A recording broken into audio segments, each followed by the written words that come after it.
তবে আমি আল্লাহ ছেড়ে দিই না, ছাড় দিই তবে ছেড়ে দিই না। এই মাদিয়ান সম্প্রদায়, এদের অপরাধ ছিল এরা ওজনে কম দিত, খাদ্যে ভেজাল দিত, দুর্নীতির আহাজারি, ছিনতাই, ধর্ষণ, মজুদদারির মতো জঘন্য অন্যায় কাজে তারা জড়িত ছিল।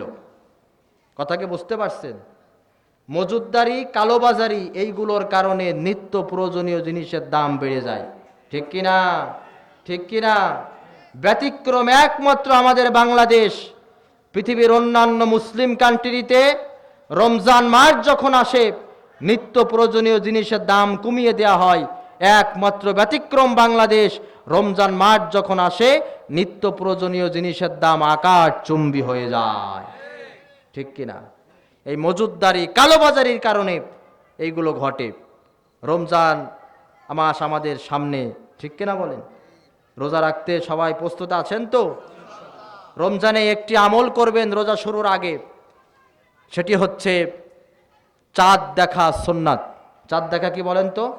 আল্লাহর হাবিব বলেছেন, চাঁদ দেখে রোজা করো, চাঁদ দেখে রোজা ভাঙো।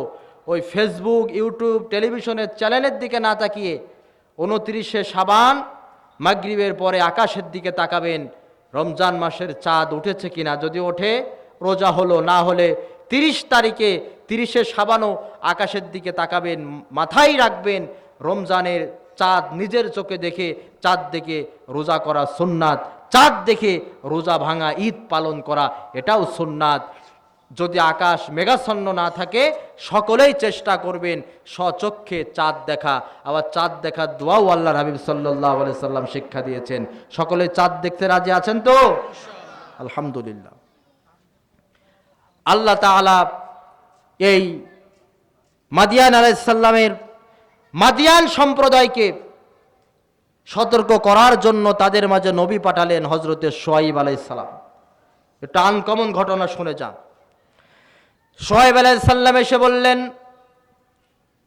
ইয়া কওমি ইবুদুল্লাহা মা লাকুম মিন ইলাহিন গায়রু। ও আমার কওমের লোকজন, ও আমার সম্প্রদায়ের লোকজন, আল্লাহর দাসত্ব করো, আল্লাহ ছাড়া কোনো ইলাহা নাই। আর তোমরা যেই পাপের সাথে জড়িত, আশপাশে যারা দোকানদার আছেন, যারা ব্যবসায়ী ভাইরা আছেন, যারা ওজন করেন, ভালো করে শুনুন। হযরতে শুআয়ব আলাইহিস সালাম মাদিয়ান সম্প্রদায়কে সতর্ক করলেন, ওয়া আউফুল কাইলা ওয়াল মিজানা ওয়ালা তাবখাসুন নাসা আশিয়াআহুম। তোমরা যে ওজনে কম দাও, মানুষদেরকে ঠকাও, ওজনে কম দিও না, খাদ্যে ভেজাল দিও না। আমাদের দেশের এই চরিত্রের অনেক নামাজি ব্যবসায়ী আছে, নামাজও পড়ে, খাদ্যে ভেজাল দেয়, ওজনে কম দেয়, দেওয়ার সময় কম করে দেয়, নেওয়ার সময় বেশি করে নেয়। এই চরিত্রের ব্যবসায়ী এই এলাকায়ও আছে না নাই? বান্দার হক মারে। হযরতে শুআয়ব আলাইহিস সালাম যখন এই দাওয়াত দিলেন, আল্লাহ যে বললেন প্রত্যেক সম্প্রদায়ের লোকেরা তার নবীকে মিথ্যাবাদী বলেছে। শুআয়ব আলাইহিস সালামকে মিথ্যাবাদী বলল, উপহাস করল, তাকে হত্যা করার হুমকি পর্যন্ত দিল।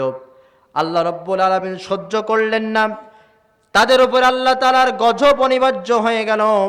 আল্লাহ রাব্বুল আলামিন শুআয়ব আলাইহিস সালামের ওই সম্প্রদায় মাদিয়ান সম্প্রদায়ের উপরে 7 দিন প্রচণ্ড গরম দিলেন, প্রচণ্ড তাপদাহ দিলেন। গত বছর আমাদের দেশে প্রচণ্ড তাপদাহ চলেছে কি চলে নাই? এই প্রচণ্ড গরম তাপদাহ